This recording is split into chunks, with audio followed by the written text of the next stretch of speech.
In this episode of Late Night Love, we plunge deep into the vivid spectrum of life's dilemmas, from workday mishaps and unexpected managerial surprises to the delightful chaos that comes with family and the intricate dance of intimate relationships.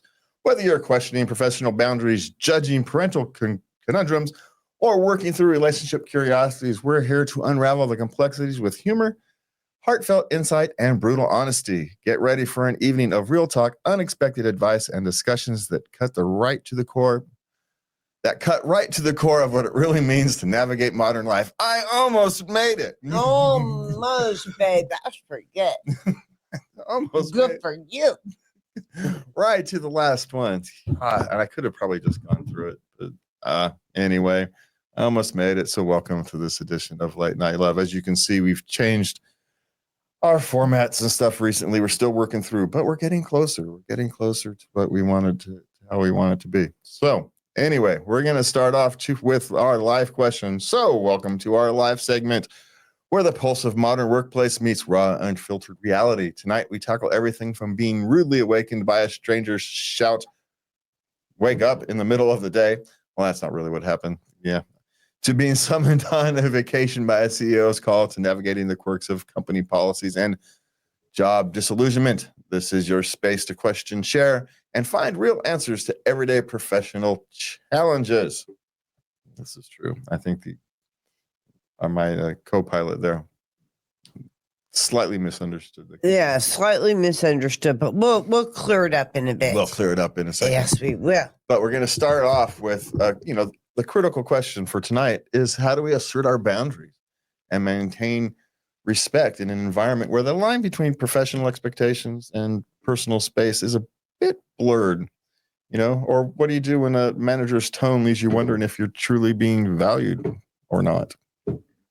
That's kind of the overall theme for this episode of the segment. Anyway, so how do we do that, right? How do we assert your boundaries while at the same time maintaining your upward mobility, shall we say? You assert your boundaries too vigorously, and you're no longer a team player. You're not someone whose people are looking to for moving up. One, because you don't get to show them that you can do more than you currently do.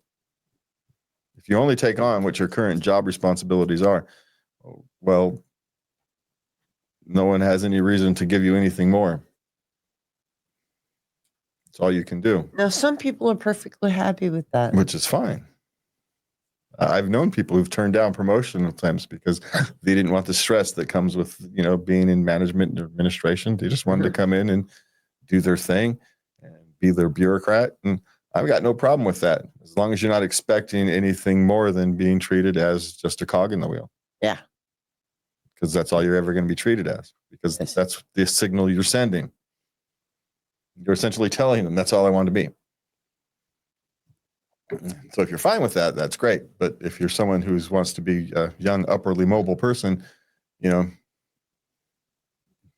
bending on your job description is a way to show that you are more than what you currently are. And the tougher the task, the higher the reward, even if you fail, because they know that the likelihood of failure is high, and your willingness to take it on is what's really being shown. I used to get the weirdest tasks. I was the one who would do the gross stuff, like a black ops with a rat infestation at one of the stores.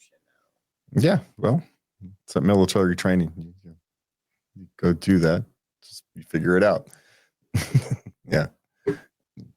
People who haven't gone through that, it's, in some form, it doesn't have to necessarily be military training, but you have to have gone through a process in your life where you were taught to figure it out. Yeah, don't talk to me about solutions, not problems. We all know it's a problem. That's why we're asking you to solve it. Exactly. But yeah, we don't know either. That's why we're asking you to solve it.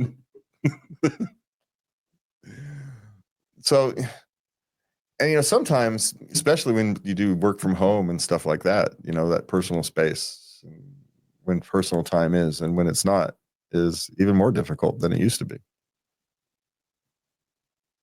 You want to work from home, there's consequences to that, right? You may not expect those, but there is. And and we're just going to get into the questions, because we're going to add, we'll kind of wrap this up at the other end, because I think this second part of this question, what do you do when a manager's tone leaves you wondering if you're truly being valued? We're going to get to that as we go through this evening. So, yes. All right. So what are we starting with tonight, love? Okay. There was this new manager, not mine, yelled at me to wake up when I was reading emails at my desk. What should I do? Well, one, you don't have to care. But two, the appropriate thing to do is you go tell your manager that, what the hell is this bozo doing?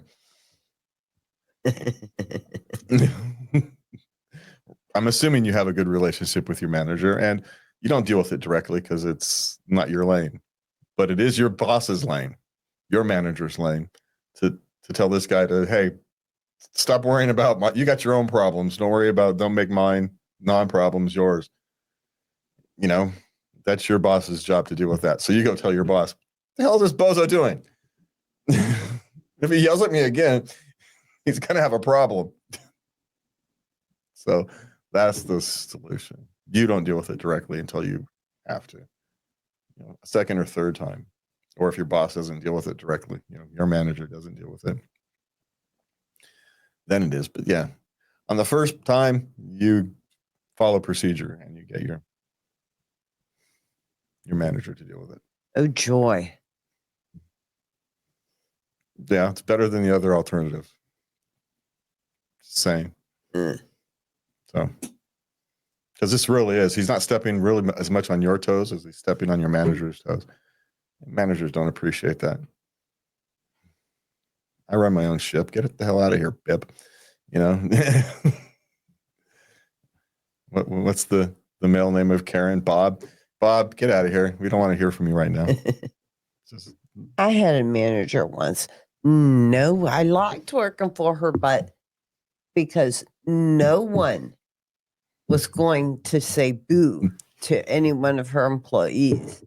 And the second, I didn't like working for her because she decided that it's like a big sister. Only I can pick on you. Yeah. Nobody else can. Yeah. Yeah. Some of the things she would say. Yeah. Well, sometimes the difficult managers are also the best managers. Mm-hmm. Oftentimes you learn the most from them. So, and sometimes they're just incompetent and they're covering it with bluster. You get a lot of those too. So, but then again, just like anything else, most of them somewhere in the middle. They're just people who aren't trained well enough to do the jobs, and they're just trying to get through as best they can. That's what most managers are. That's what most people are, quite frankly. All right. So what do we have? I'm on vacation, and my supervisor called and said the CEO has called a mandatory meeting, and I'm required to come. Can I be reprimanded if I'm not in town? Well, you can be, but what do you care? What are they going to do? They're going to stick a piece of paper in your file? Big whoop. Yeah, big whoop. Don't worry about it. CEO can call whatever meeting he wants. There's nothing in that meeting so important that you can't find out when you get back. I mean, maybe he's announcing a whole huge round of layoffs. You don't want to be there anyway. Telling the company, there's nothing there that's so important to your life that can't wait till the end of your vacation.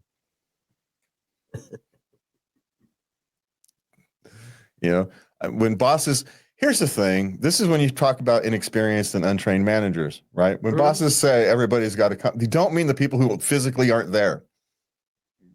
They know, CEOs know that people who are on an island in Fiji can't drop their vacation and come in for a 2-hour, powwow and then go back to their vacation there's nothing this important, right? Even if the company is dissolving, it's not going to do anything for the poor guy and let him finish his freaking vacation. He'll find out when he gets here. Yeah. There's, what are you going to do? Pay for him to come in? Stop it. but this manager doesn't know. No one trained him that, no, we're not talking about people on vacation. Okay? Maybe if you're some high level engineer and there's some big, huge disaster and they got to call you in vacation, in from vacation because, dude, you and Bob got to figure out, you, Bob, and Jen have to get together in a room and figure this problem out because it's costing us some. Yeah, your ticket's waiting for you. Get here. You can take your vacation when you guys back and figure. We'll cover some costs, right? Those kind of things can happen when you're a high level engineer and you take off or high level something, and an emergency happens. Yeah, they'll call you in. But if you're just a dude pushing papers or filing, you don't care. They don't matter. Don't worry about it. And even if you really care about working someplace that's going to reprimand you because you stayed on vacation, it's a sign to get a different job if they're going to do that anyway. So, but my guess is his managers just don't know. Untrained. Yeah. Okay. Or undertrained. We'll call it undertrained. Okay. What we got next? Coworker keeps asking me to drive her home. He drove her home once. And now he thought, okay, just a one-shot deal. And now she's asking every day. And he doesn't want to. Yeah. It takes time. And it takes time is what it is. Yeah. Even if it's on the way home. He wants to go home. It's after work. Done. You want to go home. Now, maybe she can contribute to the commuting costs. You can save some money on commuting costs with gas as high as it is, especially if it's kind of on the way. Maybe you take the extra 10 minutes and you pocket the money for the gas. It's that kind of a thing. Sometimes, there are times where I would not have been able to go to work if someone at work wouldn't have been willing to come and pick me up on the way. So sometimes you do things like this just because it's the right thing to do. But you don't have to. No. There's no moral obligation, but you feel better about yourself if you do. If you accept the fact that, sometimes you have to help someone who's less fortunate out.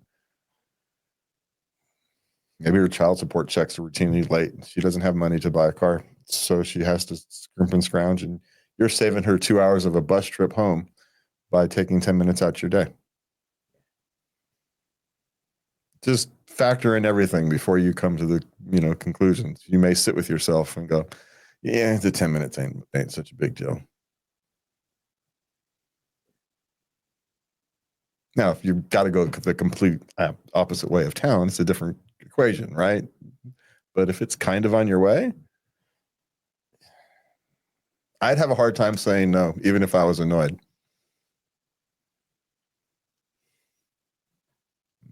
My grandpa would be sitting up in heaven judging me for being selfish.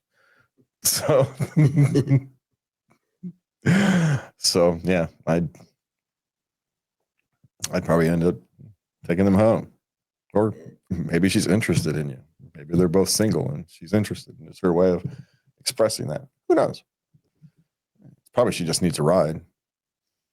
And so what if she's taking advantage of you? You're still doing something good. Again, assuming it's relatively in your way, right? Yeah. Okay. Why do some companies not even allow desktop, laptop view of employee portal? He wants to look at his mom's stuff, and you can only do it on her phone or something.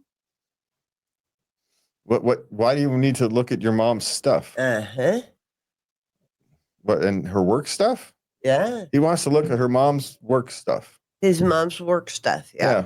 Well, tough. Why would a company allow you to look at your mom's work stuff? It's none of your business by definition.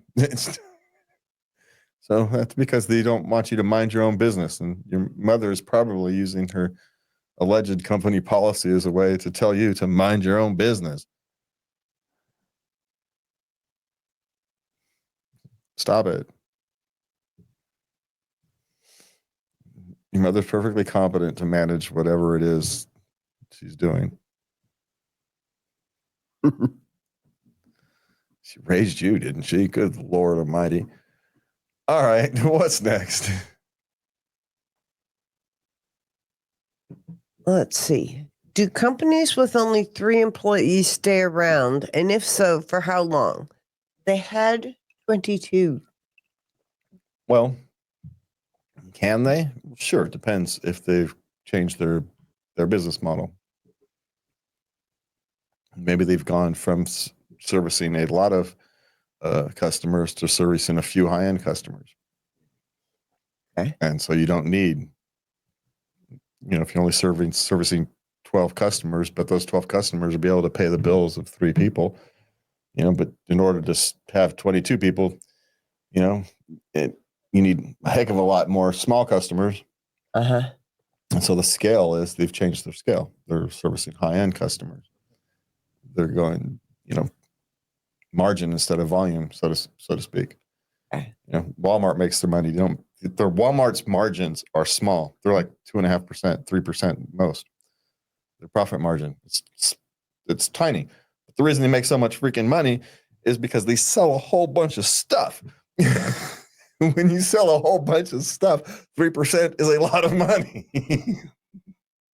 So that's how they make their money. It's they sell a whole bunch of stuff rather than they make a huge profit margin on things. But companies, especially if it's a service company, you can shift from small customers to expensive customers that are high profit margin. So can they stick around? Who knows? They could just be rolling out the business, servicing the last handful of customers and filling out the last couple of contracts and closing their doors. That could be what also be happening. So happens all the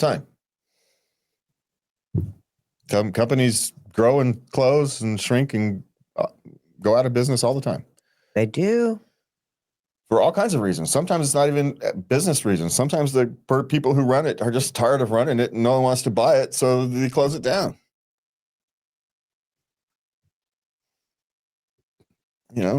I'm tired of being a sewage sucker, so I'm now going to go and build tiny homes.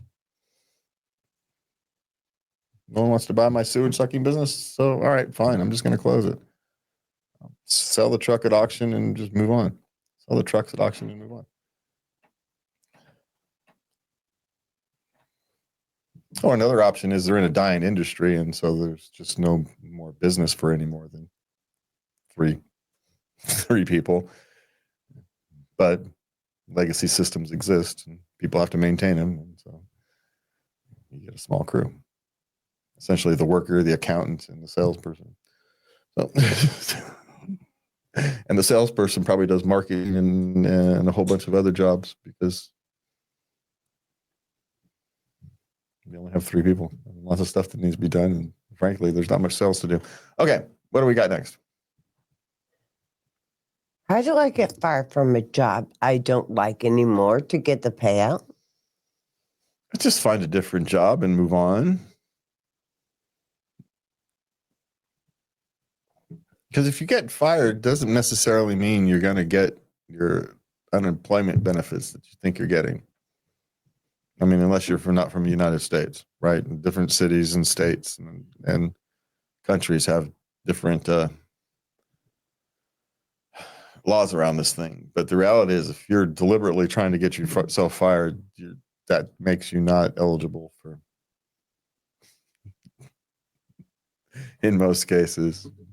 Now, you could lie, I suppose, but just find a different job that you're going to need to find anyway, and then quit. Stop worrying about the payout and just. It sounds like for your own sanity, Yeah. you just need to forego that. What are you fixating on that for? What's going on? Yeah, that's the wrong mindset. Yeah. Yeah. Okay, what's next? How long have you been at your place of work? Wait, how long have you been at your place of work, and has it changed? Well, it should change. It should be always evolving. If it's not, then you're getting left behind. It's a rule of thumb. Again, especially now, there's lots of dying industries, and so they're not going to evolve. They're not going to change because they're just going to die. and something else is going to replace it. Think of newspapers. Yeah. It's a dying industry. Not because people don't need news. It's just because that's an outdated method, and there's too many legacy costs for the old guard, so we speak, to continue. There's just too many sunk costs when it's cheaper for people to go out and do it themselves. They're more nimble, So, What do you mean? what do you mean? Reporters can now go out and earn a living far easier on their own than they can working for a newspaper. Oh, okay. Good ones, anyway. Mm-hmm. Now, if you're a run of the mill reporter, you're probably gonna have to change careers or become better. But the good ones, the actual good reporters, Mm-hmm. yeah, it's a field day for them because they can sell their stuff to everybody. Nice. They don't have to care. They're not just working for a single newspaper. They can sell directly to their consumers. Substack has a whole communities based upon that. Reporters essentially just doing their job and selling it directly to their customer, bypassing the whole paper legacy stuff. But they're doing the same investigative reporting. What do you mean when you say paper legacy? Well, there's a lot of legacy costs, right? Retirement benefits, pensions, buildings, all the equipment that's no longer efficient enough, but they don't have enough income to afford to buy to change the way. Distribution networks, when they only have a fraction of the distribution that they used to, and it used to pay to have some kid would go off and deliver newspapers. Some 10, 12-year-old kid would go off and deliver newspapers in the morning, but you'd have 30 places to deliver on a street. Now you have to pay some 60-year-old guy to drive around in his truck and drop off 4 or 5 newspapers on the street. Those kind of costs can't continue. It's not reasonable. It's why they're failing. It's all these legacy costs. And none of them have figured out how to get past those because there's too many interests in keeping them going, whether it's unions or they're allowing real estate to make business decisions rather than business to make real estate decisions. Mm-mm. They own the building. We're not going to downsize, even though we've clearly needed to downsize. Because to downsize means we're going to have to do something with all this old equipment and printing stuff that is, now costing us in maintenance and inefficiency and blah, blah, blah. But it's here, and changing all that is expensive, which is true. But you could have sold the building and made and paid for all of that. So. Well, it sounds like a can of worms. Yeah. But that's why companies don't only last 80 years. Even if, some of the biggest companies in the world, fail. Sears, essentially gone. Sears used to be bigger than Amazon, and from a market penetration perspective, Mm-hmm. it's gone. Amazon was chicken feed compared to what Sears used to be. They used to deliver houses. Oh, you can buy houses now on prefabricated houses on Amazon now. Oh, you can? Mm-hmm. Hey, everything comes back. Sears made the dumbest decision on earth. Right as the internet came out, they ended their mail catalog. Instead of transferring their catalog to internet, or getting their catalog and say, "Hey, come online and order," and becoming the Amazon, just ditched the catalog completely. No foresight in how to transition, and it killed them. Because at that point they had become a real estate company and finance company rather than a realtor company, and rather than a retailer. Mm-hmm. Okay. Whoa. They owned all that property that all their stores sat on, and all the Sears credit and insurances and everything they were selling, maintenance things, maintenance contracts, and everything Sears did. Yeah, those were bigger business than their retailing. But they ultimately killed the brand. Okay. What's next? Okay, last question. Went to HR to report harassment, then got in trouble by my manager for encouraging other girls to report their experiences. Okay, one, get a lawyer at this stage because HR does not work for you. They work for the company and they work to protect the company. But two, you shouldn't really be going around encouraging other people to report experiences because it creates, legally speaking, it creates an environment where you're essentially might be encouraging people to report things that they otherwise wouldn't have reported. Things become more convoluted. It makes you proving your case later harder. What you do is you go off and you hire a lawyer and you let the lawyer deal with all that. You let the lawyer take those ladies to depositions and share their experiences there. That way they are both protected. There's a process here. Yeah. I mean, yes, you had to go to HR to report it, but your next step is go to a lawyer and talk to a lawyer. Definitely. Because HR is not there to protect you. They are there to protect the company. They'll only protect you in so much as it protects the company at the same time. You understand this and you work with it, it's fine. But you have to understand how this works. Because it's just how it works. And, you can complain about how life is, but that's just how it is. So, a lot of this is how do you know when your company, your bosses, those people you give your time to in exchange for money, value your time and services. Part of that is you have to understand what they value. If you're creating more hassle than value, they're not going to value you as right. Yeah. They will always view you ultimately as an economic unit because that's what you are. It's literally why you've been hired. If you weren't an economic unit, you wouldn't have been hired. There would be no job for you. You fulfill a need, and that need has a certain amount of value. Mm-hmm. But that does not, the value they pay you for that it's not your value as a human being. It's your value as the cog in that particular set of wheels. Definitely. It says nothing about you as a human being. You can be the greatest human being on earth, or you can be the most vile thing, but flipping a burger at Arby's or whatever is only going to worth so much. So simply because you can only charge so much for an Arby's sandwich or whatever it is, before people stop buying it and then there's no job. So how do you know you're valued? Basically, do they treat you like a human being on a day-to-day basis? We're not talking about, some goofy company policy that exists because somebody 4 or 5 years ago did something really stupid. Now y'all have to live with some dumb policy.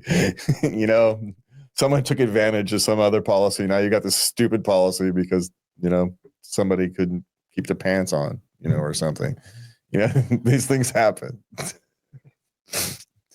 So, but as long as people are trying, as long as people are relating to you as a human being, and your relationship is clear, with you, understand that you are an economic unit.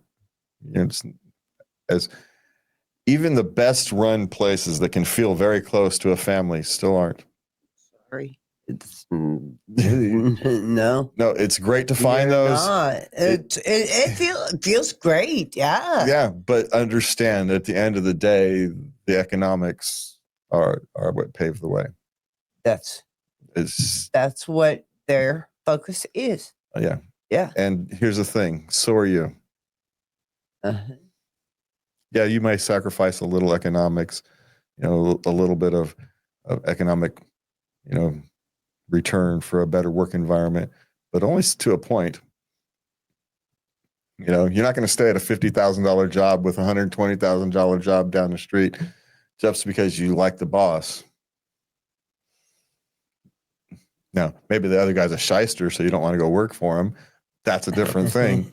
That's a different thing. But you're not staying because you like the boss in a situation that extreme. right? Yeah. It's not what you're doing. So anyway, keep the boundaries in your head. And then if you have those boundaries set in your head, they're far, far easier to maintain in your work life.